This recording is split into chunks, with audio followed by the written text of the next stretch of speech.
noite. Uma nova decisão do Tribunal de Justiça do Amazonas derrubou hoje o aumento da tarifa de ônibus. Com isso, o preço da passagem continua R$ 3,00. Uma das justificativas para a manutenção do valor é evitar graves prejuízos à ordem pública. A suspensão da cobrança foi um pedido de liminar feito pela Prefeitura. De acordo com a nova decisão, o aumento poderá ocasionar riscos à ordem pública e administrativa, na medida que o sistema de transporte coletivo deve estar ao alcance de todos, sem comprometer o direito de ir e vir do cidadão. O aumento de tarifa ele é injusto na medida em que ele recai sobretudo sobre o desempregado que está gastando seu FGTS para pegar vários ônibus atrás de emprego. Não era justo. Eu disse aos empresários que era hora de todo mundo apertar o cinto. A prefeitura aperta o cinto, eles têm que apertar o cinto, o Brasil tem que apertar o cinto, todo mundo. Não tem fartura para ninguém. Então não haveria de ter para eles. O usuário do ônibus não pagou desde a concessão, porque o prefeito interveio junto às empresas e essa tarifa não foi colocada para o usuário final. E também agora com a decisão judicial nem essa obrigação existe. Portanto, para o usuário o recado é que não vai haver aumento de tarifa. Dessa forma, o usuário continua pagando R$ 3,00 pela passagem de ônibus. O prefeito informou ainda que já quitou os R$ 5,5 milhões de subsídios em atraso com o Sinetran. O valor é complemento que mantém a tarifa atual. Arthur Neto acrescentou que o reajuste não vai acontecer em hipótese alguma. Se acontecesse o aumento de tarifa, eu baixaria na marra. Eu ia pegar um decreto meu e ia baixar a tarifa minha e pronto. Estaria à disposição, por exemplo, de descumprir a ordem. Então, prende o prefeito. Pronto. Durante a coletiva, o prefeito confirmou também a liberação do empréstimo de $150 milhões com o Banco Mundial. Ele serve para nós fazermos obra de infraestrutura, constituirmos, ampliarmos e aperfeiçoarmos políticas públicas. Ele serve para nós socorrermos as nossas políticas sociais. Ele é um empréstimo guarda-chuva, ele não é destinado a uma coisa só. Mas a ênfase, a gente com clareza deve dizer, a ênfase será a infraestrutura de uma cidade que sofre essas chuvas terríveis e que tem que estar cada dia mais armada para nós evitarmos óbitos e evitarmos desalojamentos de pessoas. Muita confusão hoje de manhã durante uma blitz na Avenida Altais Mirim, na Zona Leste. O Detran e a SMTU foram fiscalizar os ônibus alternativos, conhecidos como os amarelinhos. Mas os motoristas não gostaram e teve até confronto com a polícia. O protesto começou depois das 9 da manhã e foi até o meio-dia. Os manifestantes impediram que esse caminhão-guincho do Detran rebocasse este ônibus alternativo, que, segundo os agentes, estava irregular.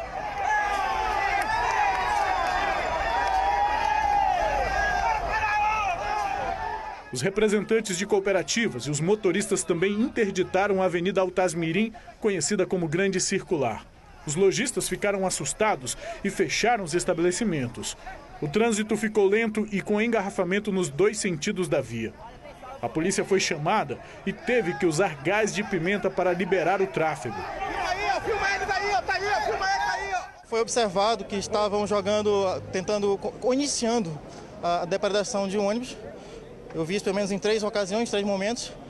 Foi tomada uma medida cabível para não gerar maiores danos, pessoas não saírem machucadas ou lesionadas. Toda essa confusão foi porque os donos dos ônibus alternativos queriam que a fiscalização do Detran e da SMTU fosse feita também nos ônibus convencionais. O urbano aí não é fiscalizado de forma nenhuma. Tem carro desde 2012 que foi emplacado das empresas, eles têm isenção de combustível, tem incentivo da prefeitura e do estado, e nada é feito contra esses caras aí. O diretor do Detran explicou que nesse momento estava apurando apenas irregularidades nos alternativos. Então nós estamos hoje fazendo uma operação em conjunto com a SMTU verificando se aquele veículo está registrado da maneira correta, se não é um veículo pirata. Nós estamos aqui também fazendo a questão da documentação do veículo, se o motorista tem habilitação para dirigir essa categoria de veículo. Outra coisa que nos chamou a atenção também, que já flagramos, esses ônibus, a mesma cooperativa e 2 ônibus com a mesma placa, ou seja, clonado. A fiscalização verifica as condições dos micro-ônibus, também o local onde eles estão parando. As condições dessa calota, que segundo o Detran e a SMTU, são irregulares. Depois de uma reunião, as cooperativas pediram um prazo para regularizar a frota. Vou cumprir aqui com a minha palavra de 30 dias, passar para todas as cooperativas, pelo passando para os presidentes essa conversa que eu tive aqui com o Leonel, para passar, para a gente tentar organizar, para quando houver a nova blitz, a gente está preparado. Não tem problema, desde que eles se adequem ao serviço e façam o serviço de acordo com o mando da legislação. Agora, o que fique bem claro, nós, tanto o Detran como o SMTU, não vamos nos deixar intimidar. Olha aí, e desde novembro do ano passado, quando a fiscalização por meio da biometria facial entrou em vigor nos ônibus da cidade, mais de 19 mil cartões de gratuidade foram cancelados. Na maioria dos casos, o benefício estava sendo utilizado por terceiros. E sobre essas fraudes, a gente conversa agora com a repórter Amanda Amorim. Boa noite, Amanda. Pelo visto, tem muita gente ainda agindo de má fé e sem se preocupar com o bloqueio do cartão, não é mesmo? Muito boa noite, Amanda. Boa noite a todos que estão assistindo a Crítica na TV. Pois é, Amanda. Atualmente, esses 19 mil cartões que foram cancelados, somente 7.287 já foram desbloqueados pelos usuários que assinaram um termo de responsabilidade na sede do Sindicato das Empresas de Transportes de Passageiros. Essas fraudes só foram identificadas por conta da biometria facial, que captura a fisionomia do usuário e envia diretamente para o banco de dados que verifica se a carteira estudantil está sendo utilizada por terceiros. Ao constatar a fraude, o banco de dados do Sinetran passa o sinal que imediatamente trava a catraca. E isso tudo, Amanda, é importante o usuário ficar atento, até porque essa nova ferramenta pretende reduzir mais de 120 mil casos de irregularidades na gratuidade da meia passagem do transporte público. E o Sinetran alerta ainda, Amanda, que em caso de reincidência, quando o usuário assina o termo de responsabilidade e comete novamente a infração, o titular do cartão terá o benefício suspenso por 6 meses. Desde que entrou em vigor essa nova tecnologia, 1.118 usuários tiveram esses benefícios suspensos. Então, é importante o usuário ficar atento e pensar bem antes de cometer essa fraude. Eu volto com você no estúdio e muito boa noite. Muito obrigada, Amanda. É isso mesmo. Tem que pensar antes de agir de má fé nesses casos. Muito obrigada pelas informações. Uma boa noite para você também. E os moradores e comerciantes do conjunto Xangri-Lá, no Parque 10, estão apavorados com a onda de assaltos. E isso vem fazendo com que muita gente se tranque dentro das lojas e da própria casa, com medo da ação dos bandidos. Na Rua F do conjunto Xangri-Lá, pouca gente se arrisca a andar pelas ruas. A tranquilidade não é porque o lugar é pacato, mas pelos assaltos frequentes. Aqui são os moradores que ficam atrás das grades. Vários mercadinhos optaram por esse recurso para evitar o prejuízo. Este comerciante explica que só abre as portas para pessoas conhecidas. Até o movimento cai um pouco porque as pessoas que não conhecem passam, pensam que está fechado. Por causa disso, infelizmente, é assim. Mas tem que deixar fechado mesmo. Sempre fechado, ninguém se sente seguro. Ontem, este mercado foi alvo dos assaltantes. A câmera de segurança mostra o momento em que eles chegam de motocicleta. A dona tentou chamar o marido, mas a dupla de ladrões desceu. Pegou o dinheiro do caixa e saiu calmamente com a moto. Agora, um funcionário fica vigilante na porta do comércio. Ele afirma que a insegurança no conjunto Xangri-Lá atinge todos os moradores. A gente não pode nem sequer ficar em frente de casa, não podemos trabalhar para ganhar nosso pão de cada dia. Quantas pessoas ainda vão precisar morrer para que as autoridades, os governos, seja lá quem for o governador, tomem alguma iniciativa? A ocorrência mais grave do bairro Xangri-Lá foi no dia 4 de março, quando 3 homens armados entraram neste mercadinho. Eles renderam o pai e a mãe, que são os proprietários do comércio. A filha caçula, de apenas 14 anos, Eva Munique, saiu de casa e se assustou com o que viu. Os bandidos não tiveram pena, deram um tiro nela e a mataram. Desde que isso aconteceu e o crime ainda não teve solução, a família está completamente abalada. Nós queremos respostas das autoridades, porque não pode ficar assim. Não é só os meus pais que estão passando por isso. Eu sei que é muita gente e a gente precisa de respostas. É realmente revoltante. E o 23º DIP informou que 2 pessoas foram presas suspeitas de fazer assaltos na região. Disse ainda que estão trabalhando para identificar outros suspeitos. Já o comando da Polícia Militar garantiu que a área do Conjunto Xangri-Lá recebe patrulhamento ostensivo, com utilização de carros e moto, além de policiamento a pé.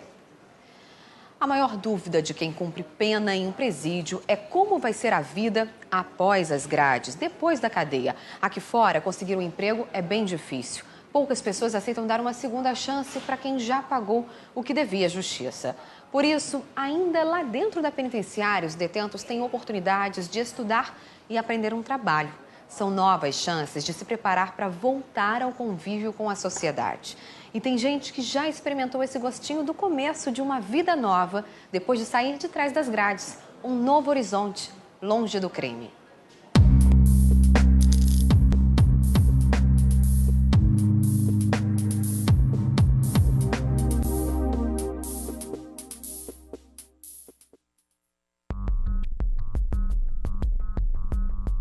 Complexo Penitenciário Anísio Jobim, BR-174.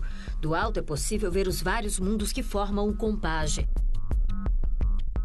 No regime fechado, por exemplo, são 1.240 homens em um espaço que deveria ter apenas 454. Na penitenciária feminina, mais de 50 mulheres cumprem pena pelos mais diferentes crimes. Em 2013, o Conselho Nacional de Justiça fez uma recomendação para o Amazonas para que fossem criadas atividades para ajudar a reduzir a pena dos presos. Foi assim que, no ano passado, o Complexo Penitenciário Anísio Jobim se transformou na primeira unidade da capital a ter 8 projetos de remissão de pena. Faz parte do objetivo da Secretaria hoje de focar na reintegração do interno na sociedade, para quando ele termine o cumprimento da pena dele, ele consiga voltar para a sociedade melhor, que busque uma profissão. Todos esses objetivos a gente tem buscado durante a nossa gestão. Na época dela, eles não tinham muito temor a Deus. Na verdade, o que eles queriam mais era poder. Na unidade feminina, hoje é dia de falar de livros. Então, Cleópatra, seu pai na época, ele era rei, reinou 4 anos. Todos os meses, elas podem escolher uma obra diferente. Depois de uma avaliação, cada livro lido pode significar até 4 dias a menos aqui dentro. Na verdade, eu não tinha muito hábito para ler. Não gostava muito de ler, não. Até porque tenho dificuldade. Mas eu me interessei a ler pelo projeto da remissão, né? Porque eu já quero ir embora desse lugar, tá na hora. A biblioteca não é grande, mas a paixão pela leitura vai despertando aos poucos. Cariane até arrisca ler o trecho favorito para a gente. O doutor Meirelles endoidou ao dar com a cena. Pegou o pretinho ferido nos braços e dirigiu. Meirelles sorriu. Não tinha mais uma mulher nem um filho. Não seria uma boa, né, adotar aquele menino. Ela está grávida, foi presa há 3 meses e tem ainda 1 ano de pena para cumprir. A leitura mantém o sonho de ser livre e vivo. Eu não penso em enterrar meus sonhos dentro desse lugar, porque até mesmo eu não nasci dentro dele. Eu penso em todos os projetos, todos que tiver curso, essas coisas, eu sempre falo com a doutora dessa forma. E me botar, porque eu acredito que eu sair daqui eu vou me tornar uma nova pessoa. Além da leitura, que a gente sempre diz para elas, não é pelo fato da leitura na redução da pena, mas sim para você trazer para a tua vida aquilo que pode influenciar, aquilo de bom e aquilo de ruim. Porque nós sabemos que todo livro ele tem o lado bom e o lado ruim que você pode tirar como um proveito daquilo, né? E não são apenas as mulheres que podem se transformar pela leitura. O escritor Elson Farias já trabalhou levando poesia para presos nas unidades de Manaus. Eu acho que a literatura, como todas as outras formas de arte, a música, a pintura, a dança, o teatro, ela exerce um fascínio sobre as pessoas, né? Então, eu acho que é isso que é o lado positivo. Se a gente começar a estimular a leitura, não é difícil a gente conseguir a adesão das pessoas. Este psicólogo explica que o que as pessoas privadas de liberdade precisam é ter contato com novas oportunidades de integração. A leitura, o estudo, o trabalho, tudo contribui para que os presos nunca mais voltem à vida do crime. Como ele sente dificuldade de ser reinserido no mercado de trabalho, reinserido na sociedade, reinserido na própria família, ele acaba retornando para a criminalidade. Se conseguirmos dar todo esse apoio para eles, dentro dessas instituições, eles vão sair muito mais preparados para serem reinseridos na sociedade do que saem hoje. Foi assim com Thaís. Depois de passar 3 vezes pela prisão, desta vez a história foi diferente. Aprendi lá dentro. Nunca tinha cortado, não. Logo que saiu, ela cortava o cabelo dos clientes em uma cadeira comum. O projeto Lisbela deu a Thaís os equipamentos que ela precisava para montar o salão. Hoje ela ainda atende em um espaço improvisado, em um lava-jato. Mas nem pensa em voltar para a antiga rotina. Agora eu penso em investir no meu salão, crescer, construir um salão ótimo, né, para tratar meus clientes bem. E a gente tem que fazer com que essas pessoas saiam diferentes, saiam melhores, seres humanos melhores e com uma capacitação profissional e uma qualificação para poder ter opção na sociedade. São oportunidades assim que geram a esperança de ter uma vida diferente depois das grades. A ressocialização dessas pessoas obrigatoriamente diminuiriam os índices de criminalidade. E é claro que à medida que você dá mais oportunidades, abre para eles um novo horizonte.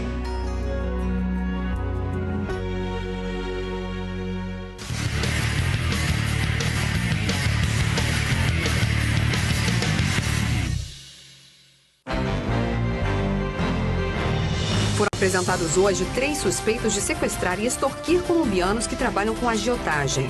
Um deles seria pastor evangélico. Os suspeitos se identificavam como policiais civis para abordar as vítimas e exigir dinheiro. 2 homens foram presos hoje de manhã por policiais da Rocan com armas e vários celulares na Avenida Altais Mirim, zona leste da cidade. Eles são suspeitos de fazer arrastões na região. 5 unidades móveis para fazer diagnóstico de malária e leishmaniose vão ser entregues na próxima segunda-feira pela Prefeitura. A entrega faz parte da luta contra a malária, que registrou mais de 8.000 casos na capital no ano passado. Eduardo Braga deixou o cargo de ministro de Minas e Energia nesta quarta-feira. Ele ocupou a pasta durante 1 ano e 3 meses e hoje entregou uma carta de demissão à presidência da República. Na carta de demissão, Braga disse que se sentiu honrado com o convite para o cargo em janeiro de 2015 e estava certo de ter cumprido a missão à frente do Ministério de Minas e Energia. Braga sofreu duras críticas dos amazonenses quando foi concedido reajuste de 39% na conta de luz em outubro do ano passado. Agora, segundo ele, dando espaço para que um técnico assuma a pasta, estaria ajudando mais o Brasil. A saída de Braga do Ministério vinha sendo especulada desde o fim de março, quando o partido dele, o PMDB, rompeu com o governo Dilma Rousseff e anunciou que iria deixar os cargos ocupados no governo federal. Eduardo Braga deve voltar ao Senado, onde ocupa a cadeira desde as eleições de 2012. E nesta véspera de feriadão, será que tem muita gente viajando? Bom, vamos dar uma olhada no trânsito pelas câmeras do CIOPS. Você vê imagens agora da Avenida Brasil no sentido Ponta Negra, que é também caminho para a Ponte Rio Negro, que dá acesso a 3 cidades aí, Manacapuru, Iranduba e Novo Arão. A gente vê que o trânsito é intenso, um grande fluxo de carros. Aqui à direita, uma fila de carros parados. A gente não sabe se eles estão esperando alguém, mas a gente vê que o movimento é bastante intenso nessa noite, véspera de feriado. Pode ser que muita gente esteja pensando em deixar a cidade para curtir aí o feriado no interior do estado. A gente abre espaço agora para uma denúncia. 78 mortes foram registradas nos últimos 3 meses, somente no Hospital 28 de Agosto, por falta de tratamento para hemodiálise. Falta infraestrutura e condições de atendimento para pacientes renais na rede pública de saúde. O relato é da Associação de Doentes Crônicos do Amazonas. A situação já foi mostrada aqui no A Crítica na TV no mês passado. E hoje o problema foi discutido na Assembleia Legislativa. Tiago faz parte da Associação de Doentes Crônicos do Amazonas. O grupo, formado por 1.600 pessoas, alega ter dificuldade quando precisa de atendimento de saúde. Em alguns casos, faltam remédios. O paciente que fez o transplante, mais ou menos 400 pacientes, eles têm que fazer uma consulta a cada 3 meses para renovar a receita na SEMA e pegar os medicamentos anti-rejeição do órgão. Então, o Hospital Santa Júlia fechou esse ambulatório, alegando falta de pagamento. No mesmo momento que eles tiveram as portas fechadas, no consultório do lado, o médico ofereceu uma consulta para liberar a mesma receita por R$600. Então, como o paciente não tem esse dinheiro para pagar, por ser de baixa renda, a maioria deles, eles acabam perdendo o órgão e voltando para essa fila de hemodiálise, ou então até falecendo em outros casos mais graves.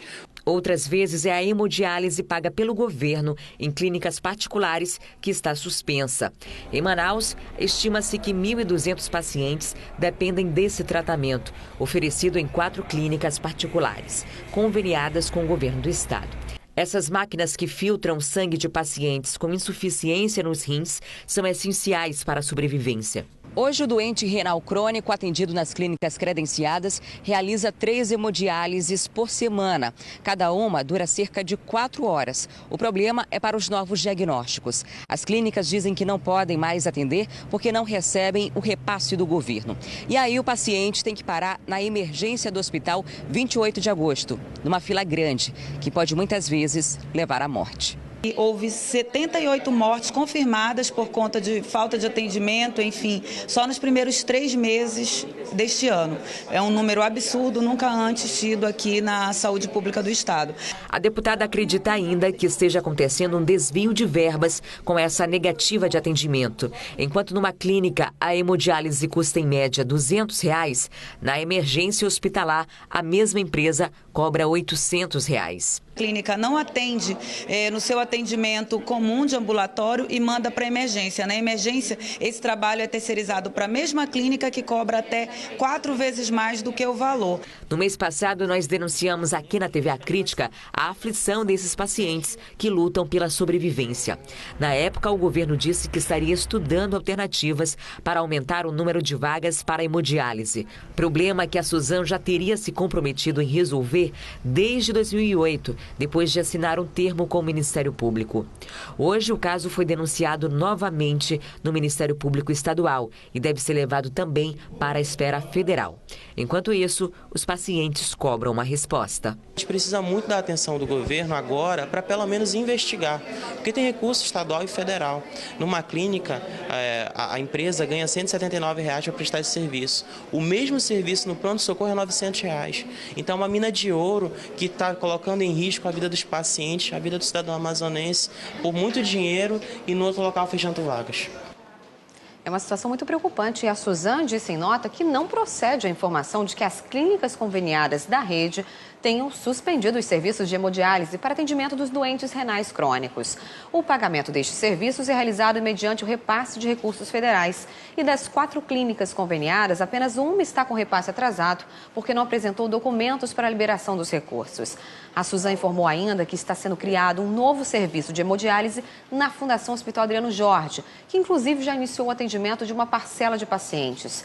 As obras de adaptação do espaço estão em andamento e a previsão é de que estejam totalmente concluídas no 2º semestre, com o serviço para atender 300 pacientes.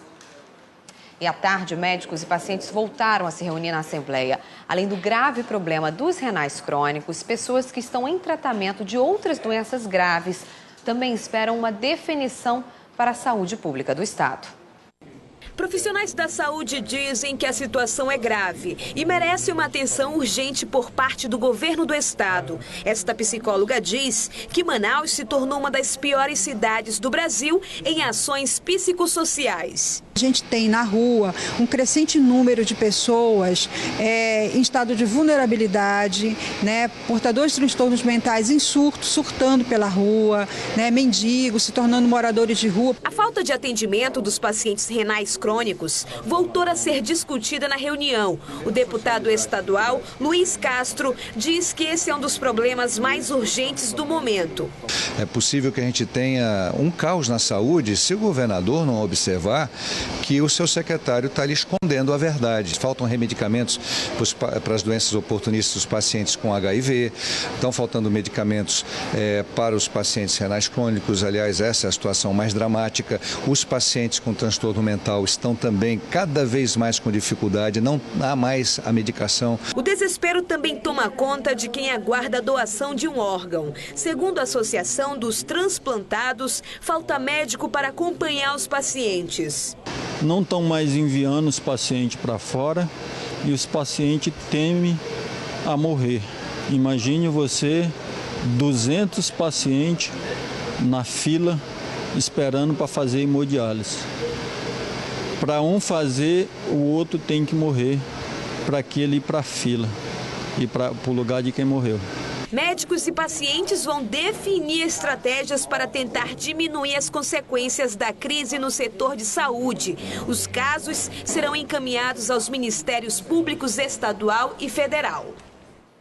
E a importância da doação de órgãos é um dos destaques do programa Manhã no Ar desta quinta-feira. Quem conta todos os detalhes pra gente é a Adriane Diniz.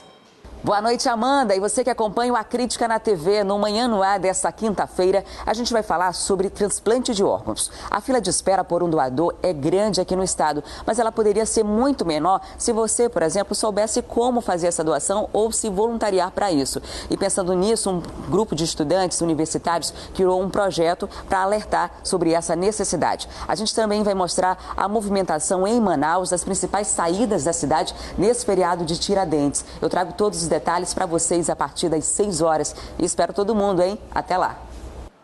Até lá, Adriane. E agora vamos voltar a ver imagens do CIOPS para saber como está o trânsito nessa véspera de feriado. Essa é a Avenida Torquato Tapajós, ali próximo ao cruzamento com a Max Teixeira. No sentido bairro, à direita do seu vídeo, a gente vê poucos carros circulando na rua nesse momento. A mesma coisa no sentido oposto. Então, trânsito bem tranquilo agora à noite na Torquato Tapajós. Hoje, mais de 400 livros foram entregues a uma escola da rede municipal de ensino. A ação é o resultado de uma campanha que vai ajudar a reforçar o acervo da biblioteca. Aproximadamente 1.000 alunos foram beneficiados. Não tinha um sonho na cachola. As palavras ainda saem com dificuldade, mas a Rafaela garante. Ler é uma das atividades preferidas dela e das coleguinhas. Elas estudam na Escola Municipal Raimundo Almeida Lúcio, na zona norte da cidade. A boa notícia é que nessa terça-feira a biblioteca ganhou um reforço. É o resultado de uma campanha promovida pelo Instituto de Medicina, Estudos e Desenvolvimento. É uma interação entre a comunidade, a questão de saúde e escola, tudo engloba a comunidade, né? É uma questão de fazer essa interação? Perfeito, tudo a ver tem com educação. Tanto a área educação propriamente dita, como a educação em saúde. Então, é inserir o hospital à comunidade. Durante as quase 2 semanas de campanha, 450 livros foram arrecadados e doados para a biblioteca dessa escola e vão beneficiar 1.300 alunos do 3º ao 9º ano do ensino fundamental. A comunidade ela vai ser conscientizada de a importância da leitura, né? Para nós, enquanto alunos, enquanto escola, enquanto comunitário, né? Enquanto cidadão, que através da leitura, que a criança ela vai ter uma visão de mundo, onde ele vai se tornar um cidadão crítico para tentar se defender na nossa sociedade. Com uma ajuda dessa, daqui a um tempo, a leitura da pequena Rafaela vai estar bem melhor. Todos nós fazia a caminhada comprida. Parabéns pelo incentivo, Rafaela. E olha só, o Brasil é o país com maior incidência de raios no mundo. E Manaus, acredite, é a cidade com maior número de mortes registradas por esse fenômeno. Muita gente não faz ideia desses dados e muito menos como se proteger durante uma tempestade com raios. Por isso, a gente conversou com especialistas que vão ensinar agora como você deve agir se estiver ao ar livre ou dentro de casa e se deparar com descargas de milhões de volts. Um fenômeno que surpreende e assusta. Lentes ao redor do mundo tentam capturar o momento exato em que os raios ocorrem. Essas descargas de milhões de volts também fazem vítimas. A cada 50 mortes causadas pelos raios no mundo, uma acontece no Brasil. É o país com maior incidência do fenômeno E Manaus, segundo o Instituto Nacional de Pesquisas Espaciais, é a cidade com mais mortes registradas. Foram 20 de 2000 a 2013. E se engana quem pensa que o problema é mais comum no período chuvoso. Pelo contrário. As pesquisas indicam, né, que a quantidade de raios por nuvem ocorre maior no período seco de toda a região amazônica, né? Isso porque a gente tem um impedimento maior, né, e energia em baixos níveis e como se fosse uma tampa em médios e altos níveis. Quando se rompe essa energia, as nuvens se formam com alto desenvolvimento vertical e aí a gente tem maior produção de raios. Os meteorologistas usam antenas e radares para monitorar as descargas elétricas nos céus da região. O que falta, segundo o Conselho Regional de Engenharia, é mais conscientização. Por isso foi lançada uma campanha para ensinar como as pessoas devem agir durante uma tempestade com raios. Não toque em equipamentos ligados à rede elétrica. Não fique em varandas ou sacadas. E evite tomar banho em chuveiros elétricos. Para quem estiver ao ar livre, deve-se evitar ficar debaixo de árvores, dentro d'água ou áreas abertas como campos de futebol. O certo mesmo é correr para dentro de prédios, casas ou automóveis. O presidente do CREA explica que os vídeos e uma cartilha estão disponíveis para download no site do Conselho e que a entidade pode ser acionada para dar palestras em escolas. 80% da população que se fere ou que é cometido pela morte por conta dos raios é por conta desse descuidado em relação a como se proteger no local abrigado e como se proteger ao ar livre dessas incidências. A preocupação que nós temos que ter, apesar de ser de 1 em 1 milhão essa probabilidade, saber que nós corremos o risco de ser acometido pela morte por conta dessa negligência. Então agora já sabe, né? É bom ter cuidado e seguir as recomendações dos especialistas. E a rede de monitoramento meteorológico da Ponte Rio Negro foi ampliada. O novo sistema é automático e vai permitir o envio de dados pela internet. Em casos de chuvas com rajadas de ventos, com média de 50 a 60 quilômetros, a Defesa Civil vai poder avaliar com mais precisão e rapidez a interdição da ponte. Tanto o método antigo quanto o atual serve para monitorar as variáveis do tempo na zona oeste de Manaus, onde está localizada a ponte. E agora a gente fala de música regional. 6 bandas locais decidiram lançar um DVD com 12 faixas que vão ser disponibilizadas na internet. Uma oportunidade de divulgar o cenário musical amazonense.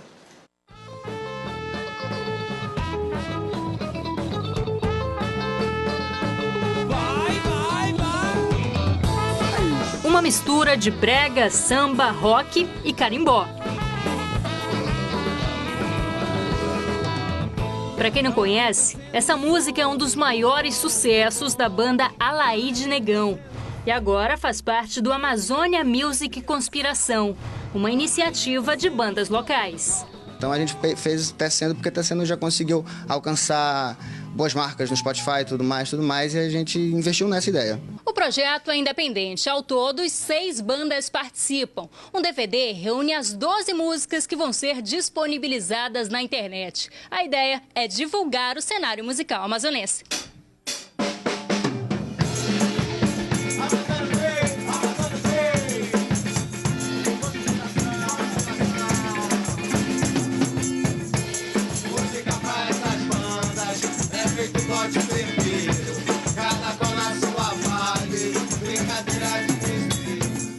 Aguçar cada vez mais a curiosidade do resto do planeta aí, que a gente não bota só Brasil, bota mundo, né?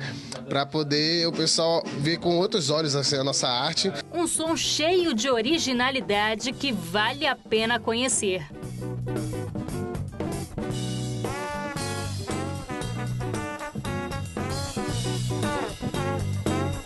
Além do Alaide Negão e Caboclo Crioulo, os tucumanos, Casa de Caba, Luneta Mágica e Marcelo Nakamura e Tribo Zagaia também fazem parte do projeto. Compensa em todo setor, não se pensa Nova Esperança, um bairro da paz. A produção do material levou mais de uma semana. Foram cerca de uns 8 dias, pelo menos, 4 de pré-produção, mais 4 de produção, de gravação mesmo. E agora, direto na edição, já tem mais de uma semana.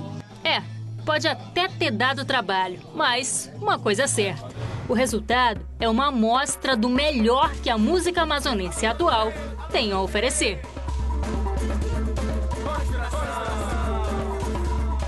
Música pra essas bandas, é feito bote certeiro, cada qual na sua vibe, brincadeira de respeito. E ficou interessado? Então anota o endereço. O lançamento do projeto vai ser no dia 29 de abril, na sede da Associação dos Servidores do INPA, no Morada do Sol, a partir das 8 da noite. O couvert por pessoa custa R$20. E por hoje é só. Muito obrigada pelo prestígio, uma excelente noite para você e eu te espero amanhã com mais informações do Amazonas. Até lá!